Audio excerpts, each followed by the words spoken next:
ಹಿಂದೆ ಭೂಮಿಯೊಳಗೆ ನೀಡಿಕೊಂಡ ಸೀತೆಯೊಳಗೆ ಹಿಂದೆ ಭೂಮಿಯೊಳಗೆ ನೀಡಿಕೊಂಡ ಸೀತೆಯೊಳಗೆ ಹೇಳೆಗುಂದವೇ ಸೀತೆಯೊಳಗೆ.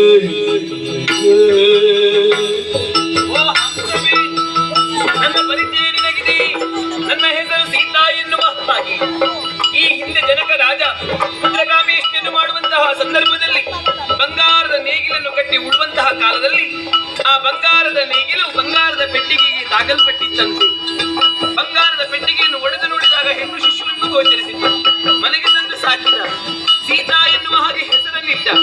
ನೇಗಿಲಿನ ತುದಿಯು ಭೂಮಿಗೆ ಸಂಧಿಸುವಂತಹ ರೇಖೆಗೆ ಸೀತಾ ಎನ್ನುವಂತಹ ಅರ್ಥವಿರುವುದರಿಂದ ನನಗೆ ಸೀತಾ ಎನ್ನುವ ಹಾಗೆ ನಾಮಕರಣವನ್ನು ಮಾಡಿದ. ಜನಕರಾಜನ ಮಗಳಾದುದರಿಂದ ನನ್ನನ್ನು ಜಾನಕಿ ಎನ್ನುವ ಹಾಗೆ ಕೊಂಡಾಡುತ್ತಾರೆ. ಮಿಥಿಲೆ ನಮ್ಮ ರಾಜಧಾನಿಯಾದುದರಿಂದ ಮೈತ್ರಿ ಎನ್ನುವ ಹಾಗೆ ನನ್ನನ್ನು ಕರೆಯುತ್ತಾರೆ. ವಿದೇಹ ವಂಶದಲ್ಲಿ ನಾನು ಹುಟ್ಟಿದ ಕಾರಣ ವೈದೇಹಿ ಅಂತಲೂ ನನ್ನನ್ನು ಕರೆಯುತ್ತಾರೆ. ಇದು ನನ್ನ ಪರಿಚಯ.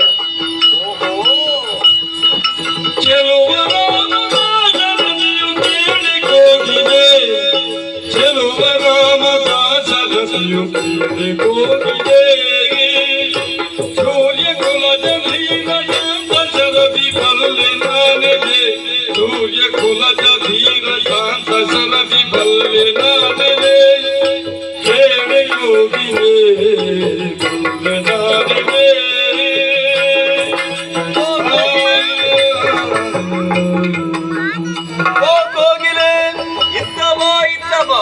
ನಿನ್ನೊಂದಿಗೆ ಮಾತನಾಡುತ್ತಾ ಇರುವ ನನ್ನ ಪರಿಚಯ ನಿನಗಾಯಿತೆ. ಅಯೋಧ್ಯೆ ಪುರವನ್ನು ಆಡುತ್ತಾ ಇರುವವ ದಶರಥ ಭೂಪತಿಗಳು ಮಕ್ಕಳಿಲ್ಲದೆ ಕೊರಗುತ್ತಾ ಇರುವಂತಹ ಕಾಲದಲ್ಲಿ ಪುತ್ರಕಾಮೇಷ್ಟಿಯನ್ನು ಮಾಡಿದರು. ಪುತ್ರಕಾಮೇಷ್ಟಿಯ ಮೂಲಕವಾಗಿ ಯಜ್ಞೇಶ್ವರನಿಂದ ಪ್ರದತ್ತವಾದಂತಹ ಪಾಯಸ ದ್ರವ್ಯವನ್ನು ಉಂಡಂತಹ ಆತನ 3 ಪತ್ನಿಯರಲ್ಲಿ 4 ಮಂದಿ ಗಂಡು ಮಕ್ಕಳ ಜನನವಾಯಿತು. ಸೂರ್ಯವಂಶದಲ್ಲಿ ಹುಟ್ಟಿದಂತಹ ಹಿರಿಯ ಮಗನಾದಂತಹ ನನಗೆ ಶ್ರೀರಾಮ ಎನ್ನುವ ಹಾಗೆ ಹೆಸರನ್ನಿಟ್ಟರು. ಇದು ನನ್ನ ಪರಿಚಯ. ಓ ಹಂಸವಿ,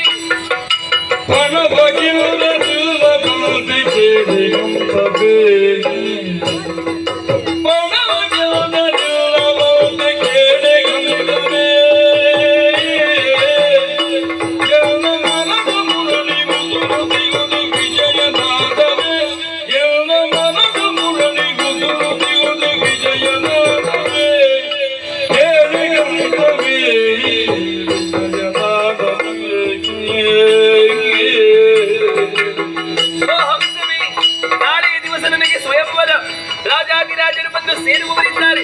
ನೀನು ಕೂಡ ಬರಬೇಕು ಆ ಸ್ವಯಂವರ ಮಂಟಪಕ್ಕೆ. ಮಾತ್ರವಲ್ಲ, ಒಂದು ಬಣವಿದೆ.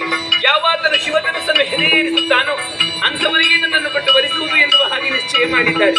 ಆದರೆ ಒಂದು ವಿಚಾರ, ಶಿವಧನಸ್ಸನ್ನು ಮುರಿಯುವವರು ಯಾರೂ ಇಲ್ಲವಂತೆ. ನಿನಗೆ ತಿಳಿದೇ ಇದೆ. ಓಹೋ,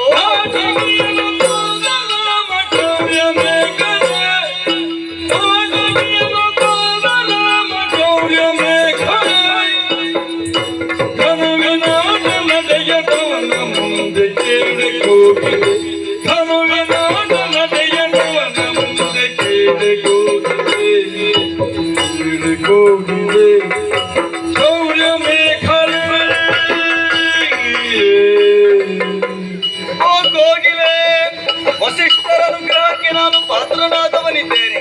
ವಿಶ್ವಾಮಿತ್ರರಿಂದ ಬೇಕಾದಂತ ವಿದ್ಯಾಭ್ಯಾಸಗಳನ್ನೆಲ್ಲ ಹೊಂದಿದವನಿದ್ದೇನೆ.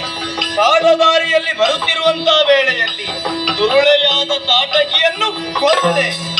ಆ ಬಳಿಕ ಯಜ್ಞಕಂಟಕರಾಗಿ ವಿಜೃಂಭಿಸಿದಂತಹ ಸುಬಾಹು ಎನ್ನುವಂತಹ ದಾನವನನ್ನು ಕೊಂದು ಕಳೆದೆ.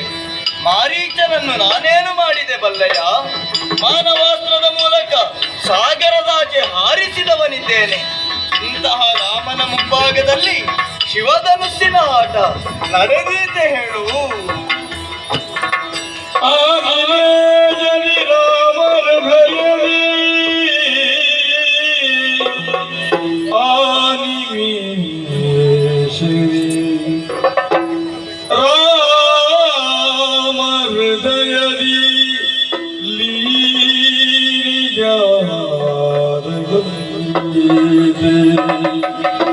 ಲೀನೆಯಾಗಲು ಸೀತೆ ಪ್ರೇಮದ